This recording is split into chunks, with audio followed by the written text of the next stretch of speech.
Hello, Cho. Let's see the question. The rectangular coil of 300 tons has an average area of 25 cm by 10 cm.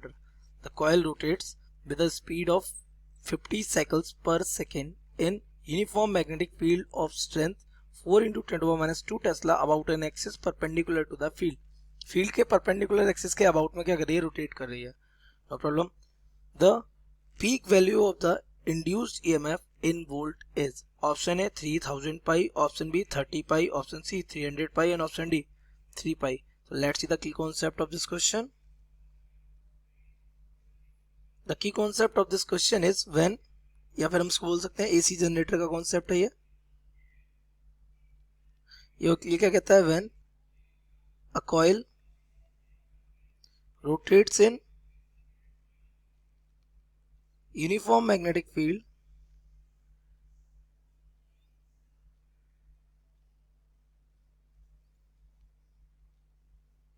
and EMF is induced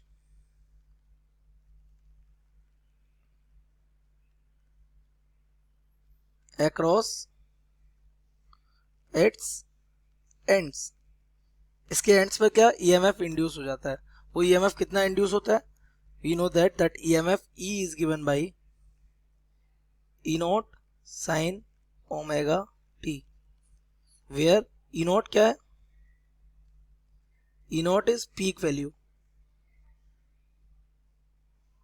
of EMF और ये होती कितनी है? It is n b a omega. So this is the logic. आपको चाहिए क्या? आपको चाहिए पीक वैल्यू ही, है ना? तो E naught कितना है हमारा? n b a omega. तो हमें गिवन है, हमें क्या क्या गिवन है? हमें टर्न्स गिवन है, n गिवन है 300 और क्या गिवन है आपको? और आपको गिवन है area. Area is what? 25 centimetre by 10 centimetre. So it is 25 by 10 और ये हो जाएगा centimetre square.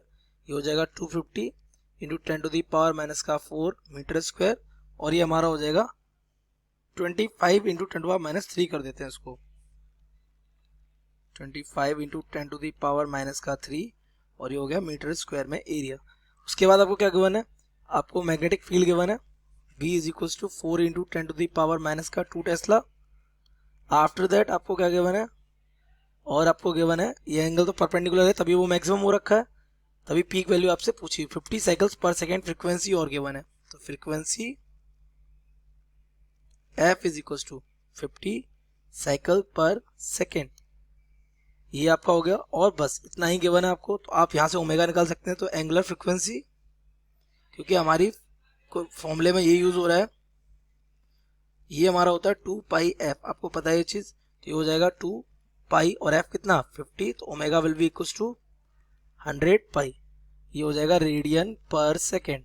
So induced EMF हमारा यहां से हो जाएगा E is equal to peak.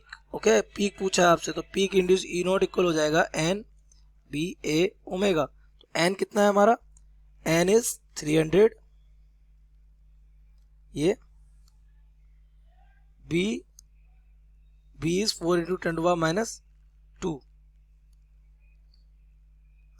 4 into 10 to the power minus का 2. एरिया भी हमने निकाला 25 into 10 to the power minus का 3 और ओमेगा इज व्हाट? 100 पाई. तो यहाँ से ये 2 जीरो, ये 2 जीरो कितना हो जाएगा? 4 जीरो हो जाएंगे. ये हो जाएगा 3 इंटू 10 टू दी पावर 4 और ये 25 फोर हो जाएगा 100. This becomes 100. अब पावर देखिए 10 टू पावर माइनस 2 और माइनस 3 10 टू पावर माइनस का 5 और यहाँ आ जाएगा पाई. तो ये हमारा हो जाएगा 3 into 10 to the power 6 into 10 to the power minus 5 pi. ये हमारा कैंसिल हो जाएगा. कितना बचेगा? 10 बच जाएगा. This becomes 30 pi of volt. तो ये आ गया हमारा क्या? Peak value of induced EMF. तो अगर अपने ऑप्शन को मैच करें तो 30 पाई वोल्ट, यानी option B is correct. So the correct option